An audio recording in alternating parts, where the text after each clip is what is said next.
and burn. Hey everyone. So today I want to discuss what I consider to be Manson's best record, and that is Holywood.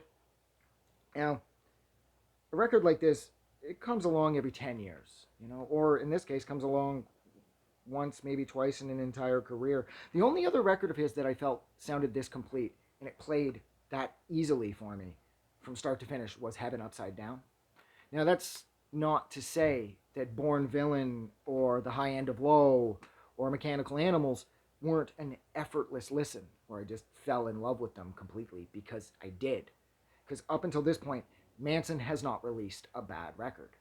Whether it just, as far as I'm concerned, I think the man's perfect. I think he is a flawless lyricist. He knows his way around a hook, and he understands his music so completely that, yeah, I can't think of a record of his that I don't love.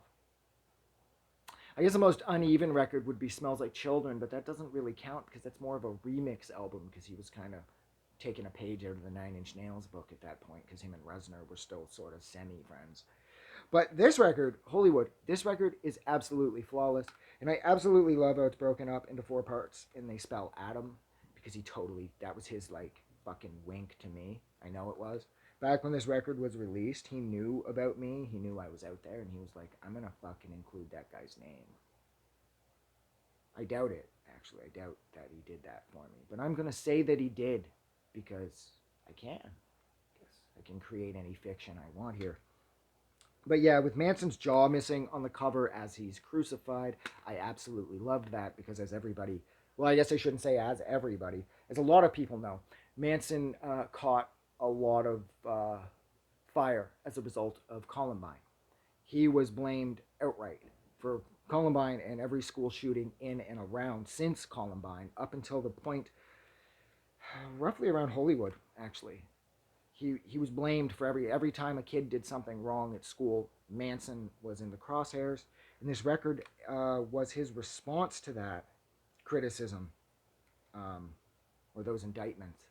But he also wrote a book too called Holywood that, as of 2022, still hasn't seen the light of day, which is a shame, because I would like to see what type of a writer he is. I felt the same way about Tarantino releasing Once Upon a Time in novel form. I was really, really happy to find out that Tarantino is a hell of a writer, which I guess isn't that much of a surprise, is it? It's, Tarantino can write. Yeah, we all breathe air, like fuck. In other obvious news. But nonetheless, it would have been nice to see Manson's book that sort of was supposed to accompany this record. But yeah, I mean, I don't even know where to begin. God Eat God's on here, the fight song, love song, Disposable Teens, which is a fantastic single. And that's the other thing about Manson. At least, I'd say a couple albums after this, all of his singles, they were so much fun. They were so catchy, and they were so cool, and they were so easy to fall in love with. And Disposable Teens is certainly no exception there. President Dead's on here, Target Audience is on here, In the Shadow of the Valley of Death's on here, King Kill 33 is on here, Coma Black. There are a ton of songs on here, and this record, this is like his White Album or some shit. Like, this record is perfect sounding. This record is flawless. It's just as scathing. It's just as biting. It is just as focused. It's just as angry, and it's just as sort of hate-fueled as everything Manson's ever done. I love how he's constantly, on one hand, he's criticizing religion, and he's criticizing society, and I absolutely love his wordplay, and I love how he's able to sort of spin things in such a way that I find it just instantly relatable. And that regardless of your place in society, Manson is probably speaking to you at some point throughout the course of your life. And this is like, Holywood is his catchiest album. Now, again, at the same time, though, that being said, I don't know, the Golden Age of Grotesque was really catchy, too. Of course, Antichrist Superstar was. Eat Me, Drink Me was great, too. I mean, see, again, I just love Manson, so it's hard for me to, like... Well, no, it's not. No, Holywood's been my favorite Manson record for some time now. But it's, at the same time, that being said, I still kind of feel like everything he's done has sort of been my favorite record.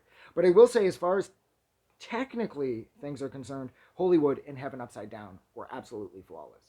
I felt the same way about the Antichrist Superstar, but I've listened to that record so many times that at this point, it's hard for me to sort of include it because I've pulled that record apart so completely over the years, falling in love with individual tracks and then over listening to them to the point where I can't listen to them anymore.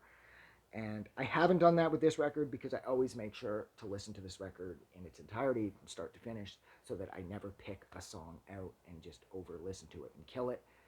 But yeah, I loved everything about this. I loved how the inlay for this found its way into can't remember if it was season 8 or season 9 of the X-Files when somebody found this in somebody's desk and Reyes has to clear up for them how this is just Manson. It's nothing occultish. It's just Manson's record, and they were particularly referring to Holywood. I love the tarot cards inside of this. I love, this is back when, like, look at that. Look at how long this was. This is back when records still mattered and artwork was still a thing. And I mean, that is incredible. Like, you just don't find that on albums anymore because you won't really find albums anymore because nobody buys the fucking things. But yeah, everything about this, from the album design to the lyrical content to the catchiness of the overall... Jesus. I fucked that right up. I'm trying to close this and it's not... I did it. No, I didn't. I didn't do it right, but no one's ever... fuck, I have to fix that now. Look, I'm going to go. I really screwed this up. So thank you so much for hanging out with me for almost 7 minutes while I discussed Marilyn Manson's absolutely brilliant record, Holywood. If you liked this review, like always, don't forget to do something nice for somebody. I just made it worse. Yeah, do something nice for somebody. I'm going to go. Have a good day. Damn it, I shouldn't have taken this out. I just wanted to say thank you for making it through the entire video. I really appreciate it. And I'm going to remind everyone one more time, even though I've probably already done this in the video that you just watched, to please click the like button as well as the subscribe button because it helps this channel grow. And thank you for hitting like and subscribe, and we will see you guys really soon.